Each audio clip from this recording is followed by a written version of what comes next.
Jamaah, oh jamaah.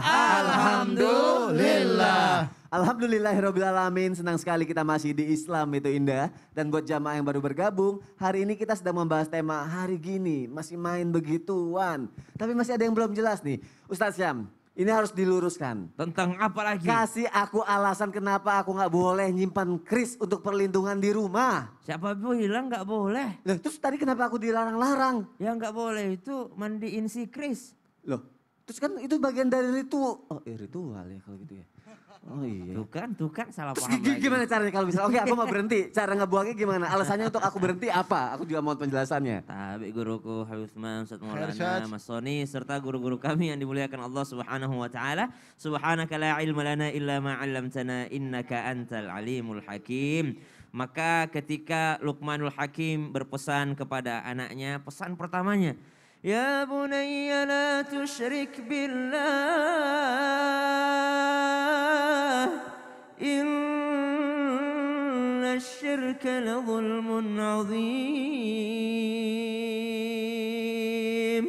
Sadaqallahul azim. Maka seorang orang tua mestinya menanamkan akidah kepada anak-anak untuk apa? Semeninggal nanti orang tuanya, maka apa yang disembah oleh anak-anaknya. Sebagaimana dalam surah Al-Baqarah disebutkan, Ma ta'buduna min ba'di. Anakku, ayahmu ini tidak hidup abadi. Anakku, ayahmu ini tidak selama-lamanya mendampingimu dalam menyembah Allah Subhanahu wa taala. Yang ku khawatirkan adalah ma ta'buduna min ba'di. Apa yang kau sembah setelah aku tiada ini, wahai anakku. Maka Luqmanul Hakim pun berpesan, Ya bunai, wahai anakku sayang, la tusyrik billah. Jangan engkau menyekutukan Allah Subhanahu wa taala. Inna syirka la zulmun azim. Karena sungguh dosa syirik itu adalah kezaliman yang sangat besar di sisi Allah Subhanahu wa taala. Maka subhanallah, jikalau dikatakan ada orang-orang yang mungkin menyimpan benda pusaka, menyimpan kerisnya ya, lalu ternyata disimpan sebagai hanya sekedar kenang-kenangan. Karena ternyata kalau kita lihat zaman dahulu itu orang yang punya keris itu hanyalah para bangsawan. Ya, semurah-murahnya ya, keris yang paling murah saja dulu itu adalah hanya seorang bangsawan yang boleh memegangnya, yang boleh menyimpannya. Jadi sebagai pertanda bahwasanya ada bangsawan di tempat ini, ada bangsawan di kampung ini. Jadi disimpan ini atau dipegang ini hanyalah untuk yakni menandakan bahwa dia adalah bangsawan. Misal ada utusan dari satu kerajaan menuju satu kerajaan yang lain. Lalu orang yang datang ini tidak membawa keris, berarti dia bukan utusan penting. Bukan utusan orang penting, tapi kalau dia membawa keris datang, oh ada kerisnya di sini, maka dia adalah seorang yang diutus oleh orang yang penting. Kenapa? Karena dia membawa keris. Atau sebagai penanda di jalan, oh ini orang-orang penting nih. Kenapa? Karena ada kerisnya. Maka subhanallah, menjaga barang pusaka, menjaga barang yang mungkin warisan daripada kakek-kakek subhanallah, maka itu adalah hal-hal yang baik saja. Namun jangan lupa ketika menitipkan warisan kepada anak-anak, ikut dipesankan bahwa anakku ini hanyalah benda peninggalan saja. Jangan kau minta-minta kepadanya, tapi mintalah kepada Allah Subhanahu wa taala. Budaya Indonesia kan ini luas sekali. Misal di Jawa ada keris, di Makassar, di Bugis ada badi namanya, di Aceh ada namanya rencong, ada juga warisan tarian-tarian subhanallah. Jikalau itu bukan untuk yakni menyekutukan Allah Subhanahu wa taala, maka tidak mengapa. Yang salah jikalau sudah begini nih. Wah, dia keris ini harus dimandikan setiap malam Jumat. Harus pakai ini, harus pakai ini. Ada doa khususnya, ada ini khususnya. Maka itulah yang menyimpang. Namun ternyata jikalau hanya untuk disimpan sebagai benda warisan daripada orang tua kita supaya ingat-ingat, oh orang tuaku dulu bangsawan loh, ini orang tuaku dulu pernah melawan penjajah pakai ini loh, maka itu adalah sesuatu yang baik-baik saja. Namun kalau dibilang zaman sekarang penanda itu bukan lagi keris ya, penanda orang ini ya dilihat dari jabatannya, dilihat daripada pendidikannya, dilihat daripada kekayaannya. Jadi mungkin keris ini hanyalah sebagai warisan turun temurun. Wallahu taala alam. Oh berarti kalau warisan turun temurun dikasihin doang gitu nggak apa-apa ya. Betul. Kecuali kalau dari ritual khususnya itu yang nggak boleh ya. Ya, bukan berarti saya punya keris, saya ini bangsawan keturunan. Oh jangan macam-macam saya. Enggak boleh, kalau itu enggak boleh.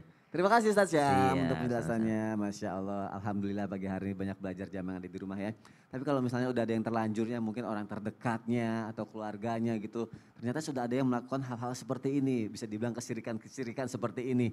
Cara ngasih taunya gimana ya? Cara ngingetinnya bagaimana ya?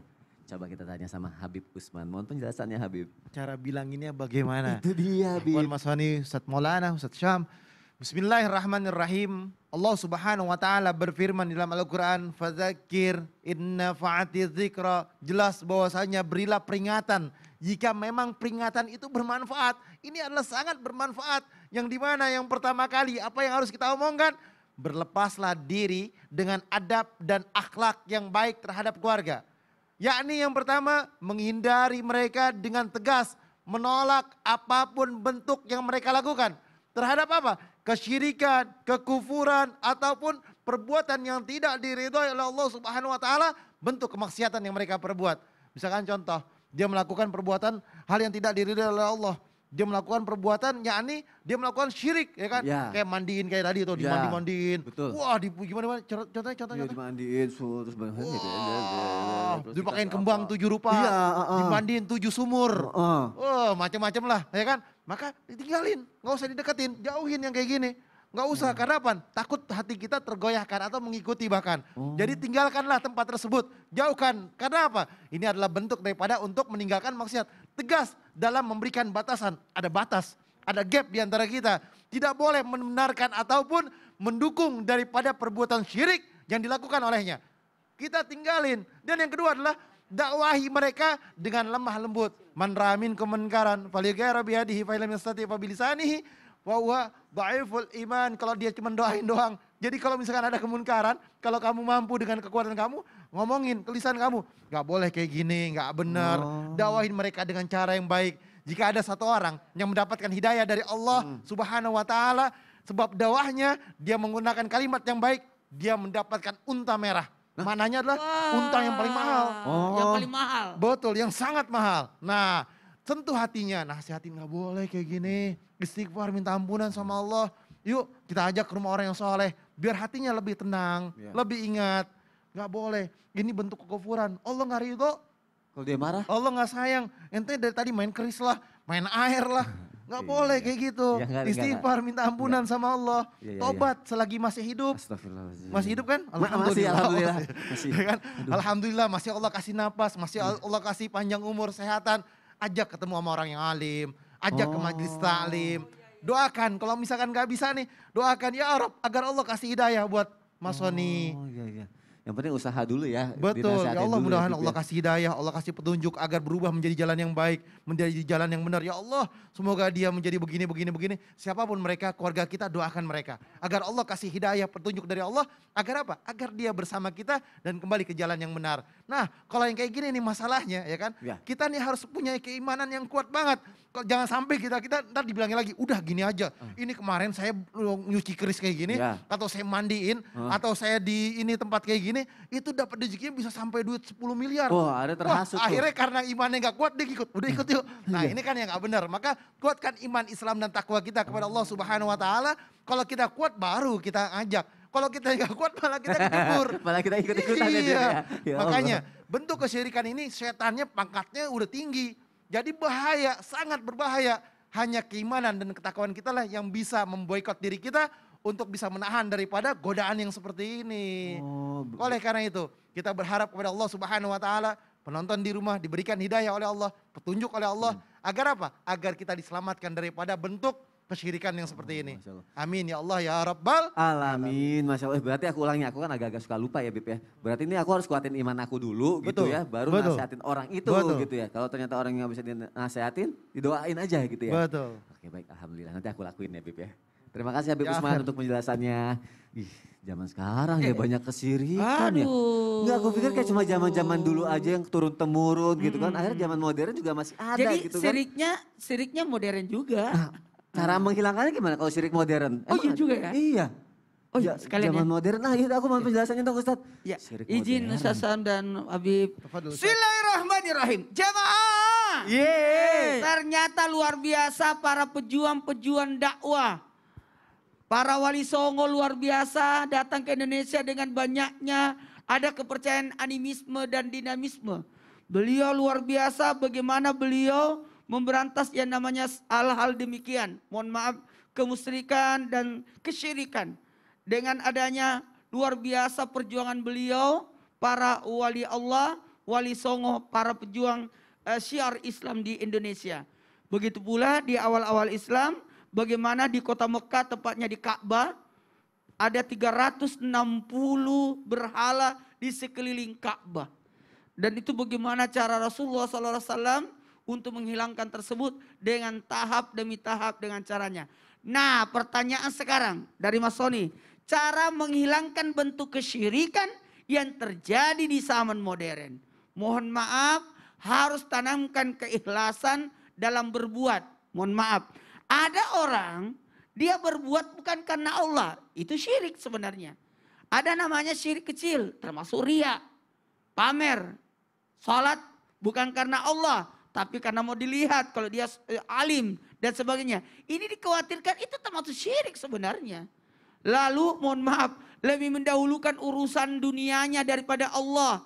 Suara azan sudah berkumandang, waktu salat sudah datang, tapi dia tetap aktif dengan perbuatannya. Berarti dia menyembah jabatannya, menyembah pekerjaannya. Ini juga sebenarnya bentuk kesyirikan, syirik kecil, tapi hati-hati. Ada juga begini, mengandalkan ininya, mohon maaf pekerjaannya, mengandalkan bahwa inilah saya tidak bisa miskin. Nah tuh, itu bahaya.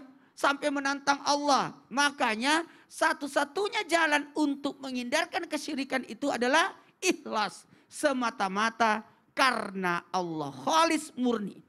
Dan yang terbaik adalah gini. Adanya bentuk keyakinan. Makanya ibadah kita kan ada dua. Ibadah lahir adalah rukun Islam. Ibadah batin adalah rukun iman. Dalam hal ini yang diserang adalah keimanan. Maka bentuk keyakinan inilah harus kita perbuat. Mohon maaf tadi. Dunia sijnul mu'minin wa jannatul kafir. Dunia ini penjara. Dan surga bagi orang kafir. Penjara bagi orang beriman. Karena kita dipenjara dengan aturan-aturan. Itulah luar biasanya keyakinan yang paling hebat. Yakin akan balasan dari Allah. Yakin ada hadiah dari Allah. Dan yang terbaik dari semuanya lagi, mudah-mudahan jadi pembelajaran, banyak-banyak mengingat Allah. Ketika banyak mengingat Allah, maka tidak akan mungkin masuk godaan-godaan. Maka perbanyak istighfar, perbanyak la ilaha illallah untuk menguatkan keyakinan kita.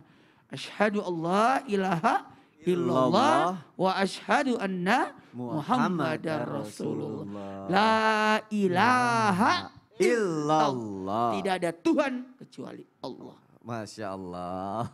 Baik, terima kasih Ustaz Maulana untuk penjelasannya. Alhamdulillah pagi hari ini banyak sekali ilmu-ilmu penting yang akan sudah dibahas sama guru-guru kita dan insya Allah bermanfaat. Tapi langsung dipraktekkan, jangan cuma udah belajar tapi nggak langsung dipraktekkan dalam kehidupan sehari-hari. Sekarang aku mau ngebacain lagi nih pertanyaan yang sudah masuk ke media sosial Islam itu indah ya.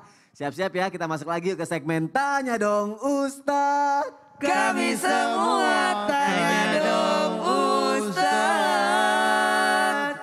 Alhamdulillah terkaget-kaget aku hari ini ya. Aku sambungkan lagi ke layar. Oh alhamdulillah sudah tersambung lagi. Masya Allah. Aku buka hari gini masih main begituan kesyirikan. Kita lihat komentarnya ya. Langsung aja deh yang pertama nih aku bacain ya. Sudah tersambung ya. Dari Nemam Derodos. Assalamualaikum Ustadz, mau bertanya. Apakah boleh kita mendoakan pelaku atau pengirim sihir atau santet agar segera mendapat balasan dari Allah Subhanahu wa Ta'ala? Kasihan korban yang dikirimi sihir sudah bertahun-tahun belum sembuh Ustadz. Padahal sudah ruqyah dan segala macam. Mohon jawabannya Ustadz. Terima kasih. Wassalamualaikum. Habib Usman, boleh Habib dijawab melalui tausiah? Boleh banget. Masya Allah, silakan Habib. Afwan Mas Sony, afwan Ustadz Maulana, Ustadz Syam. Bismillahirrahmanirrahim. Allahumma salli ala sayyidina Muhammad wa ala ali sayyidina Muhammad. Sihir adalah bentuk perbuatan yang dilakukan orang untuk mencelakakan siapa? Orang lain dengan meminta pertolongan kepada syaitan, jin dan lain sebagainya. Dia mengganggu orang lain, dia membuat orang lain sakit dan lain sebagainya. Orang yang dizalimi, orang yang ketika dia diguna-guna termasuk adalah orang yang dizalimin. Jadi orang yang dizalimin diperbolehkan oleh syariat untuk mendoakan keburukan. Bagi siapa? Bagi orang yang menzaliminya, yang meneluhnya, yang menyantetnya dan lain sebagainya. Jadi diperbolehkan, diangkat tangan, dia berdoa. Tapi ingat, tapi malah berbahaya apabila kita salah sasaran nih. Ingat nih, misalkan contoh nih, yang ngerjain si A, ya kan? Iya. tahu kita, wah nih Mas On ini nggak benar nih, kayaknya dia ngerjain Wah, kita nih. dituduh. Kayak dia nyiram garam nih depan rumah nih. Akhirnya saya doakan biar dia celaka ini itu. Atau dia biar kasih dihukum Allah. Nggak boleh. Malah berbahaya apabila kita adalah salah sasaran. Misalkan kita mendoakan fulan, ya kan dia nggak santet kita ataupun menzalimin kita. Malah kita yang berbahaya. Coba nih sekarang saya tanya sama ibu nih yang ngasih pertanyaan atau mas yang ngasih pertanyaan. Coba saya ajarkan cara ruqyah yang paling benar, ya kan? Kalau ruqyah yang kemarin katanya nggak mempan, coba sekarang ibu siapin air 1 ember. Jadi sekarang siapin air 1 ember. Bacakan yang pertama Al-Mu'izzatain. Rasulullah SAW dulu pernah diteluh, ya kan? Maka turunlah malaikat Jibril mendoakannya dengan kulhu 3 kali Al-Falaq dan An-Nas. Maka Allah Subhanahu Wa Taala sembuhkan penyakitnya Rasulullah SAW ketika diteluh. Dan Rasulullah menyuruh membuka daripada sampulnya. Yang ada di mana? Ada di sumur waktu itu. Maka ibu di rumah saya ajarkan, baca Quran, ya kan? Pertama kulhu, Al-Falaq, An-Nas 3 kali, 1 kali, kulhu 3 kali, Falaq 1 kali, An-Nas 1 kali. Nah terus udah disiapin airnya, baca Quran surat Al-Baqarah 286 ayat. Semuanya dibaca sampai habis. Baca yang benar, pelan-pelan, munajat kepada Allah, ya Allah sembuhkanlah penyakit saya ataupun keluarga saya, diniatkan. Habis itu diminumin sama siapa? Sama yang diteluh tadi, disantet tadi. Habis itu diusapin badannya, dimandikan bila perlu. Nah siapa orang yang bacakan Quran surat Al-Baqarah tadi? La taj'alu buyutakum magabir. Inna syaitana yanfiru minal baitil ladzi tuqra'u fi surat Al-Baqarah. Jangan jadikan rumahmu seperti kuburan. Orang siapapun mereka yang membacakan Quran surat Al-Baqarah, setan lari dari rumah yang dibacakan Quran tersebut. Jadi kalau baca Al-Baqarah kabur setan semuanya. Jadi baca kulhu 3 kali, Al-Falaq 1 kali, An-Nas 1 kali, dia baca Quran surat Al-Baqarah, niat agar Allah sembuhkan penyakitnya, dia mandiin, ya kan, dia minumin. Selama kurang berapa hari? 7 hari berturut-turut, bismillah. Jadi 7 hari berturut-turut dia doakan, bismillah insya Allah Allah angkat penyakitnya dan Allah sembuhkan daripada penyakitnya. Oleh karena itu kita berharap kepada Allah Subhanahu Wa Taala, semua penonton di rumah, ya Allah mudah-mudahan kita semua ini diselamatkan daripada teluh, daripada sihir, daripada kezaliman orang lain, dan Allah selamatkan kita dan keluarga kita dan siapapun mereka, Allah jadikan mereka yang melakukan tersebut diberikan hidayah oleh Allah Subhanahu Wa Taala menjadi orang yang lebih baik lagi atau manusia yang lebih baik lagi. Amin ya Allah ya Rabbal Amin. Masya Allah, jazakallah khair Habib Usman. Terima kasih untuk penjelasannya. Khair, insya Allah. Jamaah jangan kemana-mana, ini gak akan lama ya. Setelah ini aku mau ngebaca lagi pertanyaan yang sudah masuk ke media sosial. Islam itu indah. Pertanyaan siapa yang dibacain? Tetap di Islam itu indah. Jamaah, oh jamaah. Alhamdulillah. Subhanallah.